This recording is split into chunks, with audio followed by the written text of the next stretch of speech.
આમ તો પોણા 4 મહિના સ્વાભાવિક છે જેલવાસ હતો, ત્યાર પછી જે કાંઈ ઘટનાક્રમ ઘટ્યો આપ સૌની સામે છે, પણ ઘણા લોકો એવું સમજતા કે આમ આદમી પાર્ટી સાથે છે એટલે રાજુભાઈની સભામાં સંખ્યા છે, એ લોકોના જે સંદેશ આપીએ છીએ કે રાજુ કરપડાની સાથે હજારો ખેડૂતોનો પ્રેમ છે ની સામે દેખાય છે।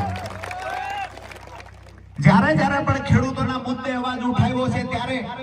વધારે વિશેષ કાંઈ નહીં કહું, પણ એક વાત ચોક્કસથી કહીશ કે રાજુ કરપડા એ વ્યક્તિત્વ છે કે એકવાર મેદાનમાં પગ મૂક્યા પછી મેં પગ પાછો નથી હટાવ્યો, ક્યાંક ને ક્યાંક વિશ્વાસઘાત થયો, વિશ્વાસ તોડ્યો છે ત્યારે એમનું પ્લેટફોર્મ છોડવાની આપણી ફરજ બની છે। બાકી અમે બેલાની દિવાલ હટાવીને બીજા દિવસ ભાગી જનારા લોકો નહોતા દોસ્તો।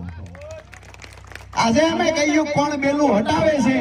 અહીંયા અમે માર્ગ ખુલ્લો કરીને જઈએ છીએ અને બીજા દિવસ એ જ ગામમાંથી અમુક લોકો આવીને કે અમે બેલા મૂકી દેવીએ છીએ, ધારાસભ્ય તાકાત હોય તો બેલું અડી જોવે, ત્યાર પછી વિસાવદર ગામમાં ધારાસભ્યએ પ્રવેશ નથી કર્યો। આટલા ડરપોક અને ભાગેડું અમે લોકો નથી મિત્રો।